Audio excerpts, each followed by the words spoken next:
Votre attention s'il vous plaît. Cet élément est en Lingala. Contactez-nous pour savoir s'il est aussi disponible en la langue de votre préférence. Veuillez aussi noter qu'il est en audio uniquement, dépourvu de ce fait d'image originaire. À présent, nous vous convions à suivre, depuis christequality.com et évangile-éternel.com, la rubrique Bible mot à mot, ou l'explication prophétique de toute la Bible, livre par livre, chapitre par chapitre, verset par verset, mot à mot. Elle est présentée aujourd'hui par le prophète Jean Bosco Mbombi, ministre de l'Évangile éternel. Vous pouvez retrouver tous les enseignements de l'homme de Dieu, ainsi que ses Bibles mot à mot sur christequality.com ou sur évangile-éternel.com/jbmbombi.html. Les enseignements sont disponibles en texte, en audio, en vidéo et en plusieurs langues. Surtout ne quittez point avant d'avoir souscrit à l'une de nos chaînes YouTube correspondant à votre préférence linguistique. Souscrivez s'il vous plaît. Bonne édification au nom de notre commun Seigneur et Dieu Jésus-Christ. Amen. Évangile éternel. Gloire soit rendue à Christ et Jésus, notre Seigneur et Sauveur, pour la grâce qu'il nous a faite d'être encore au milieu de vous pour le partage de la parole de Dieu. Alors, là, nous continuons notre étude sur les livres d'Apocalypse. Nous allons embrasser les livres d'Apocalypse chapitre 21.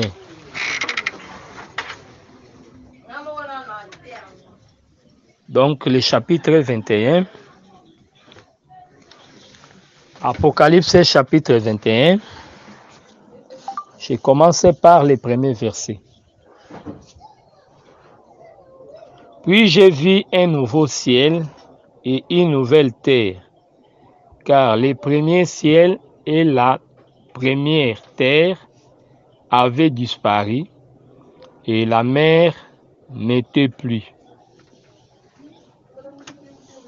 2 Corinthiens chapitre 5 verset 17.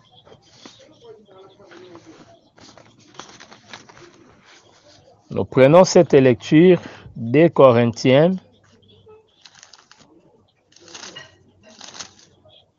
5, le 17e verset.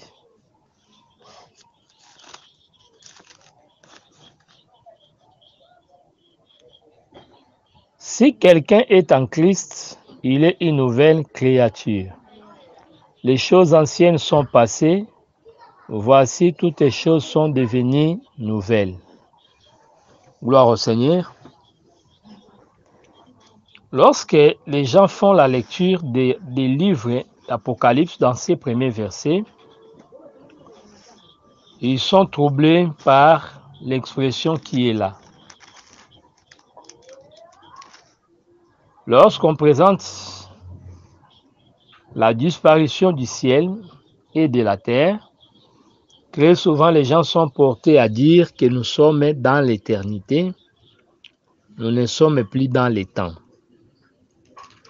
Mais nous disons que ce sont des langages qui méritent la compréhension.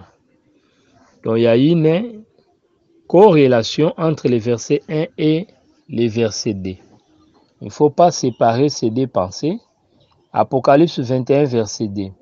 Et je vis descendre du ciel, d'auprès de Dieu, la ville sainte, la nouvelle Jérusalem préparée comme une épouse qui s'est parée pour son époux.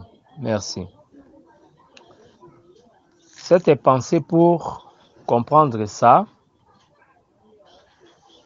nous rentrons dans Apocalypse chapitre 19. Où il est encore question de l'épouse. Apocalypse 19, je prends les versets 6.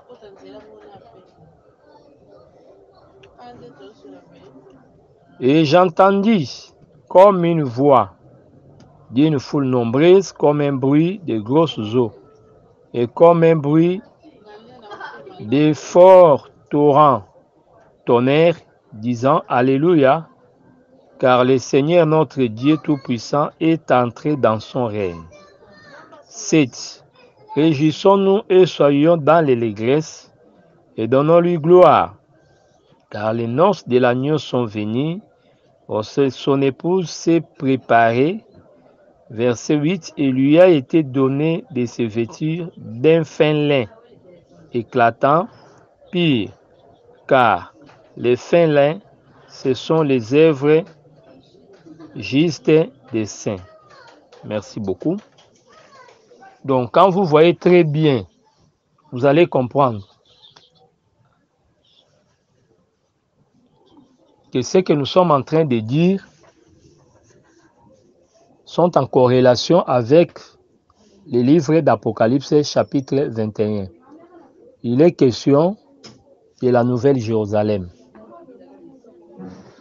Donc, les chapitres 19 et les chapitres 21 sont en corrélation. C'est ce que nous devons comprendre. Très souvent, quand on voit les chapitres 20, les gens croient que ce qui vient après là-bas, ce n'est plus dans les temps. Alors, c'est très très important. Alors, nous devons comprendre, chers frères, que lorsque on parle dans les versets 1, les problèmes du nouveau ciel et de la nouvelle terre, il est question d'un nouveau système. Ça n'a rien à voir avec le ciel physique. Sur le plan de la science ou dans un raisonnement scientifique, lorsque le ciel disparaît, le ciel physique ici, et que la terre disparaissait, c'est la fin du monde. Donc il n'y a pas un mécanisme qui peut faire disparaître le ciel ici, la terre, et que une nouvelle terre puisse remplacer encore. Non. Et surtout que nous ne sommes pas dans l'éternité, nous sommes encore avec les vivants, c'est-à-dire les rescapés de l'Armageddon. Donc comme les habitants de la terre sont encore là, il faut comprendre que nous sommes dans un stade où le temps est encore là. C'est pourquoi les pensées telles que décrites là expliquent seulement les changements des règnes ou des systèmes. Voyez. Donc là, c'est comme les déluges. Le frère Pierre va parler sur les mondes d'alors. Comme un ancien monde, dont les déluges sépara l'ancien monde et le nouveau monde. Mais lorsqu'il faut considérer la matière, vous allez voir qu'il n'est pas question d'un nouveau monde par rapport à la matière. Mais il est question d'un nouveau monde par rapport au système ou aux habitudes. Vous voyez, c'est très très important. 2 Pierre 3, le verset 5. Ils veulent ignorer en effet que des cieux existèrent autrefois par la parole de Dieu, et de même qu'une terre tirée de l'eau est formée au moyen de l'eau. 6. Et que par ces choses, les mondes de l'alors périrent, submergés par l'eau. Vous voyez, ça, quand il parle le monde d'alors, c'est-à-dire l'ancien monde. Je suis dans 2 Pierre 3, 5 à 6. Le monde d'alors expliquait l'ancien monde, où habita la méchanceté avant le déluge. Le déluge était venu pour purifier cette terre-là. Et la nouvelle terre qui ressort là-bas, c'est ça que nous appelons une nouvelle terre. Mais sur le plan de la composition, sur le plan de la matière, c'est la même terre, mais renouvelée. Donc quand on parle sur une nouvelle terre, le nouveau ciel, ce n'est pas par rapport à la matière, mais Dieu mettra fin à un système ou les remplacer par un autre système. Donc, ce qu'on appelle les nouveaux cieux, c'est un nouveau système. C'est le règne de Christ. Quand on parle sur une nouvelle terre, on veut exprimer le règne du peuple saint. Il y avait le règne de l'impie avec les nations, mais ici, ce serait le règne de Christ comme le ciel et une nouvelle terre comme son nouveau peuple, un nouveau gouvernement. Voilà ce que nous devons retenir. C'est pour 2 Corinthiens chapitre 5 verset 17 déclare: si quelqu'un est en Christ, il est devenu une nouvelle créature. C'est pourquoi cette logique-là s'explique également dans la nouvelle naissance. Le monde alors était submergé par l'eau et après vous allez voir la terre va ressortir, mais on appelle ça nouveau monde. Vous comprenez? C'est comme ça lorsque nous passons aussi dans les baptêmes, on est considéré comme une personne qui est morte, et ensuite par notre résurrection, ou quand nous sortons de l'eau, on nous considère comme de nouvelles créatures. Je suis une nouvelle créature. Vous qui m'écoutez, vous êtes de nouvelles créatures. Mais regardez bien votre physionomie, regardez bien votre couleur, votre taille, votre manière de faire les choses. Vous êtes toujours la même personne. Mais par l'œuvre de la croix, on vous regarde comme une nouvelle créature. Donc c'est le jugement de Dieu qui sépare les deux temps ou les deux mondes. Donc la parole qui a jugé les eaux, qui avait jugé la terre au temps de Noé, avait séparé le monde d'alors et la nouvelle terre. Et même la parole dans notre vie, ça sépare l'ancien, le vieil homme et l'homme nouveau. Vous comprenez? Mais au fait, quand il faut regarder, c'est la même personne. Et même les nouveaux cieux et une nouvelle terre, ce ne sont pas des choses nouvelles par rapport à la matière. Mais c'est la même chose, c'est le jugement, l'Armageddon, qui va séparer les deux. Vous voyez, le monde d'alors où régnait l'injustice et le monde présent avec le Christ où régnera la justice. La justice habitera parmi les hommes. Donc voilà ce que nous devons comprendre. Ce n'est pas ce monde-ci. Si Dieu détruisait seulement ce monde-ci, il n'y aura plus un autre monde à remplacer. Donc il faut ce qu'il faut retenir. Quand le ciel et la terre passent, c'est la fin du monde. Nous rentrons à l'éternité. C'est comme ça. Mais ici, on met ce qui est ancien de côté et il y a ce qui est nouveau. Donc en tout cas, il faut comprendre ça, qu'il est question d'une pensée spirituelle. On ajoute un élément important qui dérange un peu les gens, c'est la disparition de la mer. Lorsque la mer disparaît, ça dérange aussi les gens, puisque quand le monde, la mer n'est plus là, c'est-à-dire ce n'est plus cette terre ici. C'est pourquoi plusieurs interprètes pensaient déjà que nous sommes au millénium.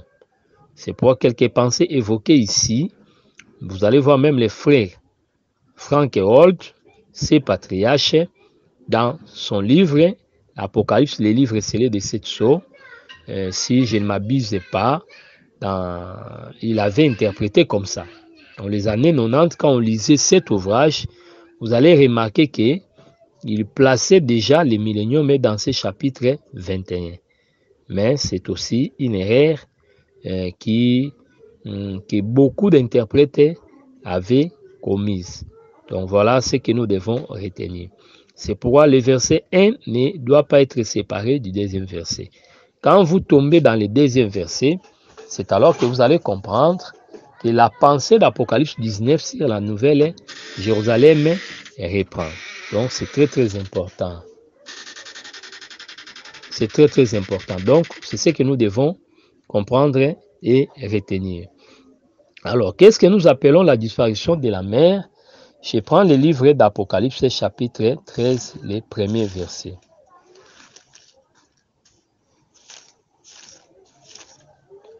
Apocalypse chapitre 13, verset 1.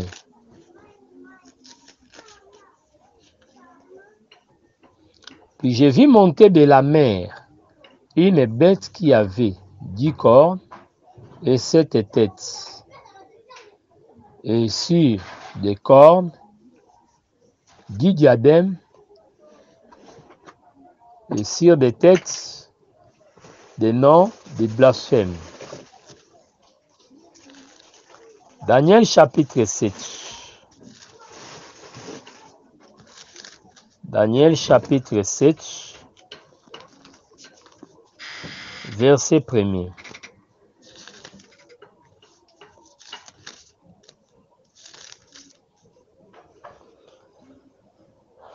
La première année de Belchassar, roi de Babylone, Daniel eut un songe et des visions de son esprit. Pendant qu'il était sur sa couche, ensuite il écrivit les songes et rencontrant les principales choses. Daniel commença et dit: j'ai regardé pendant ma vision nocturne, et voici les 4 vents des cieux firent éruption sur la grande mer. Merci beaucoup. Donc là, vous allez comprendre qu'il est question de la mer. Pour que nous voyions l'apparition des 4 animaux, nous avons vu les vents frapper sur la mer. C'est très très important.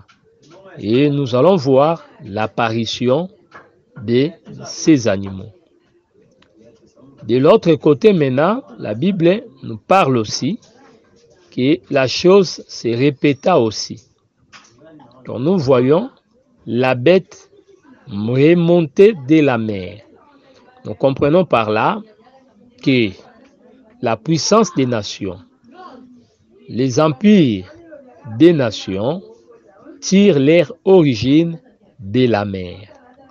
Donc en d'autres mots, la mer est regardée comme la matrice qui forme les nations. Vous comprenez? C'est très très important. Dans ce contexte-là, nous sommes en train de dire que ces eaux-là représentent tout un programme. Vous voyez, tout un programme. Donc nous voyons cela comme étant la matrice, comme tout un programme. Puisque quand nous allons de l'autre côté, dans Genèse chapitre 1er, vous remarquerez que la terre était aussi tirée des eaux. Vous voyez, tirée des eaux. Vous voyez, donc les eaux qui manifestent la terre, là nous disons que les eaux là représentaient aussi tout un programme. Vous voyez, puisque les eaux du commencement, c'est le programme de Dieu, nous appuyons ces témoignages-là par rapport au Proverbe. Proverbe chapitre 20, je prends le 5e verset.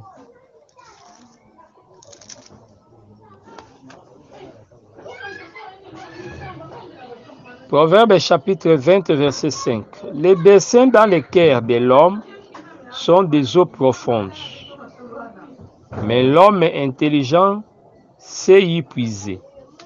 Proverbe 20, verset 5.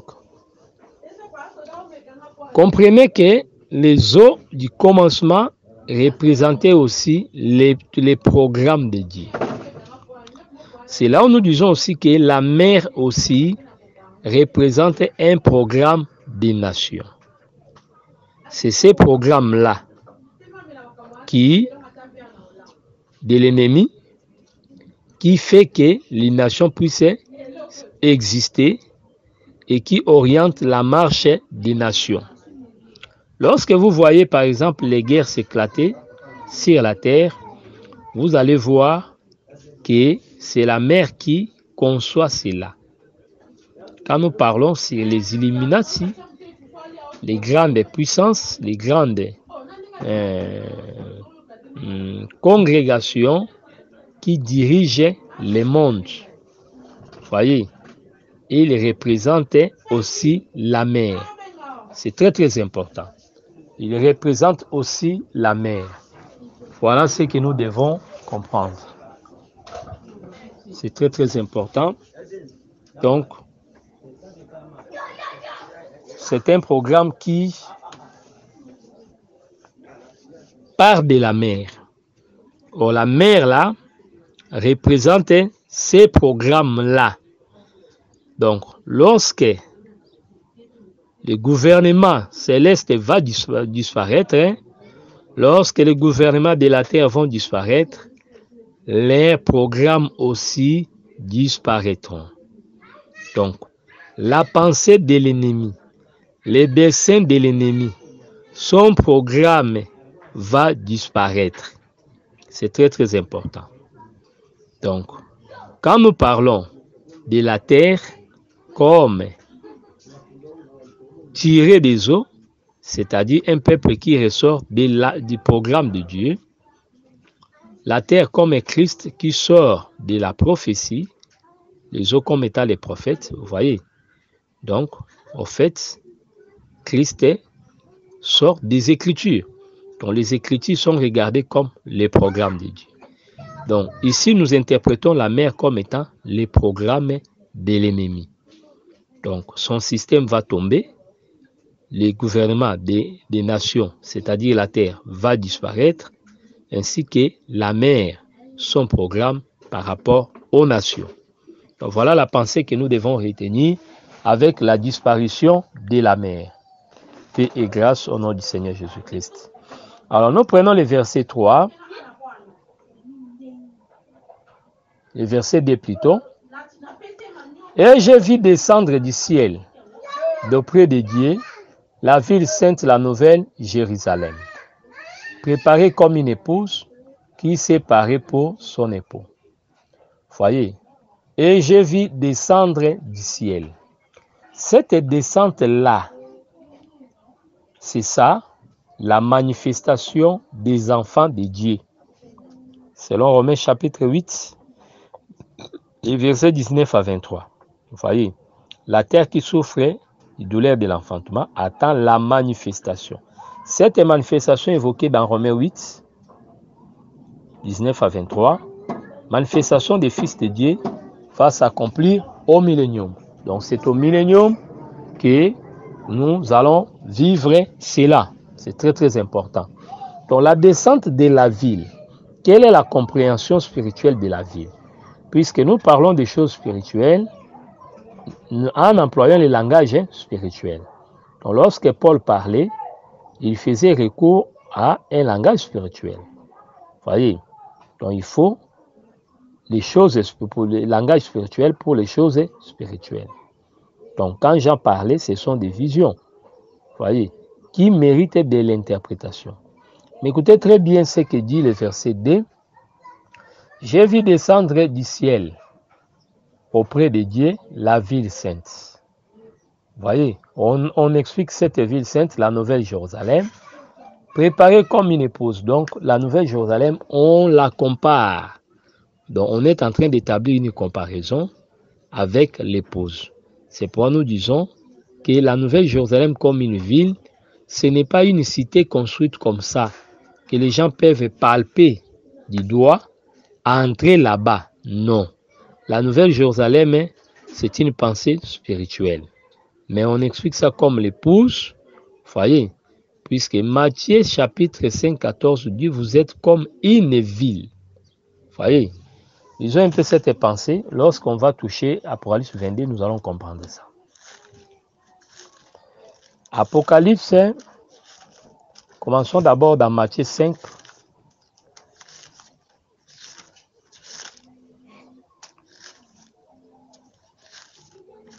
Matthieu chapitre 5, verset 14. Vous êtes la lumière du monde, et une ville située sur une montagne ne peut être cachée. Voyez,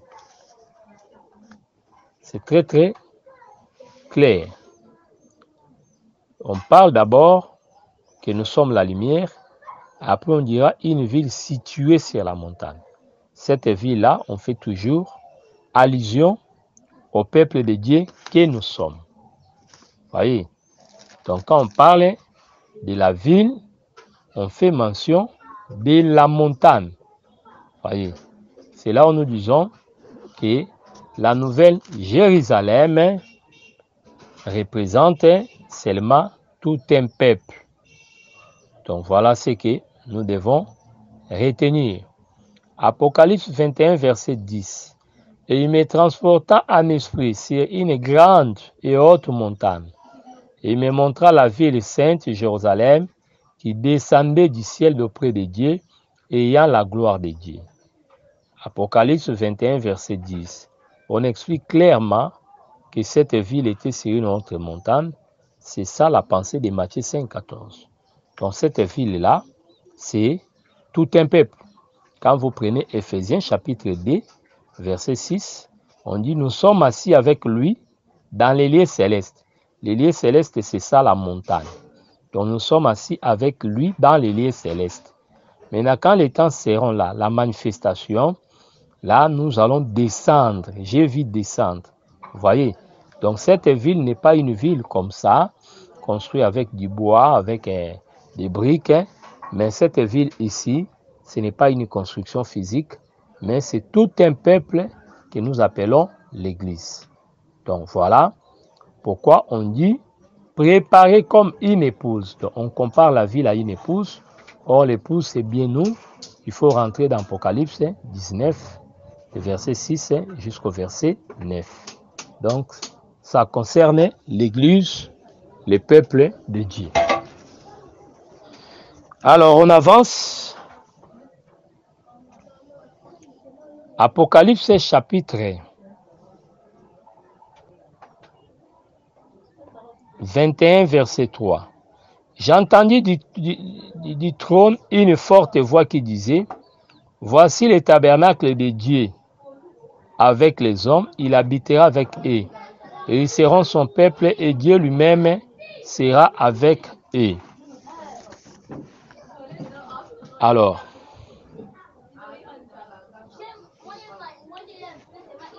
j'ai touché la pensée du verset 3. On présente le tabernacle de Dieu. Cette pensée paraît nouvelle, mais nous disons que dans l'étude des Écritures, cette pensée n'est pas nouvelle, mais c'est une pensée que nous retenons déjà. Voici le tabernacle de Dieu. On peut reformuler ça en disant, voici la tente de Dieu. Or, Hébreux chapitre 10, versets 5 à 7, l'Écriture déclare, tu n'as voulu ni sacrifice ni holocauste, mais tu m'as formé un corps. Donc, le tabernacle de Dieu, la tente de Dieu, c'est la personne de Christ. Vous voyez? Puisqu'on dit, c'est dans ce tabernacle que Dieu sera avec son peuple. Vous voyez? Or, dans le désert, le tabernacle avait quel rôle? Le tabernacle permettait l'homme de rencontrer Dieu. Permettait la rencontre entre l'homme et Dieu. Vous voyez? Or, ce tabernacle-là, c'est la parole faite chair, c'est la personne de Jésus-Christ que nous appelons Emmanuel, Dieu avec nous. Vous voyez? Cette pensée d'Emmanuel, selon Matthieu chapitre 1, 22 à 24, se répète ici. Quand on dit le tabernacle, Dieu avec son peuple, c'est ça Emmanuel. Donc ce qui était, c'est ce qui sera. Donc la pensée de la venue du Seigneur Jésus dans sa première venue se répète ici encore. Or lorsque nous habitons sous la tente avec Dieu, en d'autres mots, quand on appelle les frères Moïse, nous disons qu'il est question de la fête des tentes ou fête des tabernacles. Donc là, nous sommes au millénium. Vous comprenez? Donc c'est très très important. La tente, c'est Christ et nous serons avec le Seigneur. Dieu quittera sa demeure. Nous allons quitter notre demeure pour être sous la tente C'est ça, les milléniums. C'est pourquoi Matthieu chapitre 17, 1 à 3, lorsque Pierre avait vu seulement la métamorphose, cette transformation totale, il avait compris que la fête des tabernacles était là. C'est pourquoi il demandera que 3 tabernacles, 3 tentes soient faites sur cette montagne. Mais nous disons que cela n'était pas encore le temps. Et il n'y aura pas 3 tentes, mais il y a seulement une seule tente qui est la personne de Jésus-Christ. Donc voilà comment est-ce que nous devons retenir les choses. Donc ce serait la fête des tabernacles. Alors, c'est très très important. Alors nous continuons notre pensée. Là, nous avons touché le verset 3. Et j'entendis du trône une voix forte qui disait. J'entendis du trône. Donc, en d'autres mots, c'est la voix de celui qui était assis sur le trône. C'est Dieu lui-même qui parlait. Voici les tabernacles, c'est la présentation. C'est comme on disait, voici l'homme. Donc, c'est ça.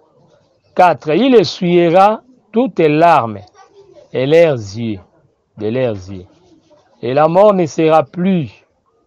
Et il n'y aura plus ni deuil, ni cri, ni douleur, car les premières choses ont disparu. Voyez? Donc, quand on serait au millénium, nous sommes déjà dans les temps du règne. Vous comprenez? Nous sommes dans des corps de gloire. C'est comme Matthieu 22, 30 dit, vous serez comme nous serons comme les anges. C'est pourquoi en ces temps ici, Dieu a déjà récompensé son peuple. Voilà pourquoi il n'y aura plus de larmes, il n'y aura plus la mort. Ça, c'est nous sommes au millénium. Le verset 4 en question ne concerne pas les habitants de la terre. Puisque pour les habitants de la terre, la mort est encore là. Il faut aller dans les livres d'Ésaïe pour comprendre ça. Ésaïe 65, 17 à 20. Donc, la mort est encore là. Mais ici, ce qui est déclaré dans le verset 4 concerne les saints qui portent le corps de gloire. Donc, qui étaient ressuscités. Ils ont changé de nature. Donc, pour eux, il n'y a plus de part avec la douleur. Il n'y a plus de part avec les plaies. Voyez pourquoi? Car les premières choses ont disparu. Quelles sont ces premières choses? Il faut voir là, l'ancienne nature. Donc le vieil homme n'a plus de place. Les corps ici n'a plus de place. Nous sommes déjà dans le corps de gloire. Voilà pourquoi ces choses seront comme telles. Alors nous prenons le verset 5, Apocalypse 21, 5. Et celui qui était assis sur le trône dit, voici, j'ai fait toutes les choses nouvelles. Pour comprendre bien celui-là, nous allons rentrer dans Isaïe. Et il dit, écris, car ces paroles sont certaines et véritables. Isaïe chapitre 65, nous prenons le verset 17. Le livre du prophète Isaïe, 65, verset 17. Car je vais créer de nouveaux cieux et une nouvelle terre. On ne se rappellera plus les choses passées. Elles ne reviendront pas à l'esprit. Voyez, c'est que l'Éternel est en train de dire. Donc celui qui parle là, c'est l'Éternel. Verset 25, on continue. À la fin, on dit l'Éternel. Donc ce que nous lisons là, c'est l'ainsi dit l'Éternel. Donc celui qui parle là-bas, dans Apocalypse 21, par rapport à la nouvelle terre, au nouveau ciel, c'est le Seigneur lui-même. Donc c'est lui qui a créé ces choses. Et celui qui était assis sur le trône dit, voici, j'ai fait toutes les choses nouvelles. Et il dit, écris, car ces paroles sont certaines et véritables. Dans Ésaïe, c'était, je vais. C'était une prophétie. Mais cette prophétie d'Ésaïe 65, 17 s'accomplit ici dans Apocalypse 21, le verset 5. Donc, ce sont des paroles justes, certaines, véritables. Donc, c'est la vérité. C'est ce qu'on voulait seulement dire, que ce sont des paroles qui vont s'accomplir certainement. Apocalypse 21, verset 6. Il me dit, c'est fait, je suis l'alpha et l'oméga, le commencement et la fin. Ce sont des pensées que nous avons étudiées au début du livre d'Apocalypse. Confère Apocalypse 1, verset 8. C'est fait, je suis l'alpha et l'oméga, le commencement et la fin. Donc, c'est aussi la pensée du premier et du dernier. À celui qui a soif, je donnerai la source de l'eau, de la vie, gratuitement. Voyez, la pensée ici n'est qu'une exhortation. C'est pourquoi nous disons toujours que la prophétie exhorte aussi. Ce n'est pas quand on prêche la prophétie que les gens restent indifférents, que les personnes ne soient pas exhortées, non. Même dans la prophétie, il y a toujours la part de l'exhortation pour amener les peuples à croire, à fixer les regards sur les bonnes paroles, sur les bonnes choses que le Seigneur a préparées pour ses saints. Vous voyez, c'est ça. Donc on dit, à celui qui a soif, je donnerai de la source de l'eau de la vie gratuitement. De la source de l'eau là, donner la source c'est un homme, c'est Abraham qui sera la source. Or cette source-là, où Abraham aujourd'hui, c'est le Seigneur Jésus-Christ. Donc recevoir la source de la vie gratuitement, c'est recevoir la vie éternelle gratuitement. Jean chapitre 7, prenons le verset 37. Jean chapitre 7, le verset 37 à 39, à 38. Les derniers jours, les grands jours de la fête, Jésus s'est tenu debout, s'écria, si quelqu'un a soif, qu'il vienne à moi et qu'il boive. Celui qui croit en moi, des fleuves d'eau vive couleront de son sein, comme dit l'Écriture. Voyez, donc c'est très très important. 39. Il dit cela, Jean 7, 39. De l'Esprit, dit cela de l'Esprit que devait recevoir ceux qui croiraient en lui, car l'Esprit n'était pas encore, parce que Jésus n'avait pas encore été glorifié. Dans la pensée du livre des Jean, on ramène les choses par rapport à la venue du Saint-Esprit. Voyez. Mais lorsque nous transcendons, nous trouvons que c'était aussi une prophétie par rapport à la pensée d'Apocalypse 21. Donc, c'est une promesse qui concerne les justes. Tous ceux qui croiront verront cela.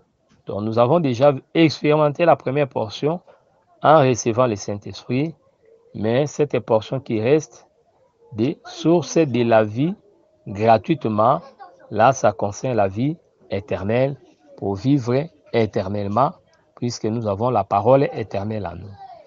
Alors, Apocalypse 21, verset 7, celui qui vaincra héritera ces choses, je serai son Dieu et il sera mon fils. Donc, là, il faut rentrer dans les 7 églises, Apocalypse 2 et 3. Cette formule de bénédiction, cette formule ou cette promesse est aussi répétée presque de la même manière. Donc, c'est la même pensée du Seigneur. Donc, celui qui vaincra ces choses sera, et qui héritera ces choses plutôt, je serai son Dieu et il sera mon fils. Voyez, celui qui héritera plutôt, qui vaincra, héritera ces choses. Alors, cette victoire, il faut rentrer dans les promesses des vainqueurs par rapport à Apocalypse 2 et 3, où on détaille les 7 églises d'Asie. Je serai son Dieu et il sera mon fils. Je croyais qu'on devait dire je serai, il sera mon peuple. Mais ici, on ramène la pensée du peuple au Fils. Pourquoi? Puisqu'il est question de l'héritage. Donc, celui qui héritera ne peut hériter que le Fils. C'est pourquoi le Fils qui hérite, c'est le Seigneur Jésus-Christ. Et nous autres, nous ne sommes que des co-héritiers de Christ. Apocalypse 21, on va s'arrêter par là. Verset 8, mais pour les lâches, les incrédules, les abominables, les meurtriers, les impudiques, les enchanteurs, les idolâtres et tous les menteurs, leur part sera dans les temps ardent des feux et des soufres, qui est la seconde mort. Merci beaucoup. C'est-à-dire, l'héritage, c'est pour les vainqueurs. Mais à côté des vainqueurs, les vainqueurs sont ceux qui ont la foi, ceux qui ont gardé la parole. Mais de l'autre côté, nous avons les incrédules, ceux qui n'ont pas gardé la parole. Vous voyez, leur condamnation est certaine. Il est question de la seconde mort. Ils seront condamnés pour l'éternité, pour ne plus vivre. Mais écoutez ce que dit la Bible pour ces gens-là. On les qualifie comme étant les lâches. Vous voyez, la lâcheté. C'est-à-dire, le fait qu'ils ont voulu accompagner le diable dans une mission qui n'est pas leur. Vous voyez, c'est une lâcheté. Suivre le diable, c'est une lâcheté. Vous voyez, donc, cette chose-là, c'est très très important. Donc, un homme averti ne peut pas accompagner le diable dans ce qu'il fait. Mais les incrédules l'ont quand même fait. Ils ont été des chevaux pour faciliter la marche à l'ennemi. Vous voyez, cette trahison-là les coûtera la vie. C'est pourquoi ils seront condamnés. Donc, ce sont des lâches. Il y a aussi les incrédules. Vous voyez, les incrédules. Les incrédules, ce sont des gens qui doutent de la parole de Dieu. Ces choses ici, la lâcheté, l'incrédulité, vous voyez ça aussi avec la marche d'Israël, comment Israël s'est comporté à l'égard de son Créateur. Donc les incrédules, parmi les nations, nous en avons plein aussi, ceux qui ne croient pas à la parole de Dieu. Les abominables, le mot abominable est rattaché au mot abomination. Donc il y a des gens qui causent des scandales, il y a des gens qui commettent des abominations, on les appelle les abominables, et aussi ne vont pas hériter les royaumes. Ceux qui vivent dans l'inceste, dans l'infidélité, ceux qui font des pratiques terribles là, ce sont des abominables.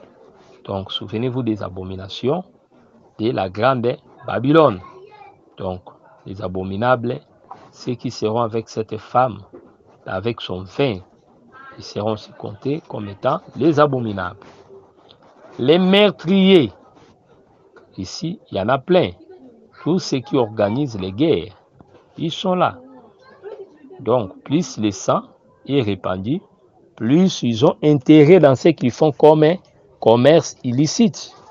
Vous voyez, c'est ce qu'on avait déjà dit dans Babylone la Grande. Vous voyez, donc il y a les meurtriers sur la terre.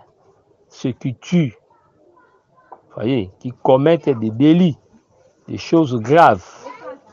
Il faut faire le trafic des organes, il faut faire le trafic de cœur, des choses comme ça. C'est être sans cœur. Vous voyez, sont des meurtriers. Vous voyez, les politiciens qui empoisonnent les autres, les politiciens qui exterminent les opposants, tous ces gens-là sont des meurtriers. Les médecins qui sont dans des réseaux occultes pour tuer, éliminer les malades, ce qu'ils font là leur donne l'identité des meurtriers. Ils en auront une récompense. Les impudiques, ici nous sommes dans la pensée de la doctrine, puisqu'on est en train d'exhorter. Ce sont les gens qui se livrent à la fornication, à l'adultère. On les considère comme des impudiques. N'amenez pas la pensée spirituelle ici. Dieu parle aux impudiques selon qu'il est écrit dans les livres de 1 Corinthiens chapitre 5. Vous prenez les versets 11, 10, vous descendez. Donc, c'est dans cette pensée-là. Les enchanteurs, vous voyez, ceux qui font recours à la magie, vous comprenez, pour deviner, pour annoncer l'avenir. Les idolâtres, ce sont les gens qui prennent part au culte des démons. Puisqu'il faut comprendre que dans les derniers temps, il n'y a pas que les doctrines d'hommes, mais il y a aussi les esprits séducteurs.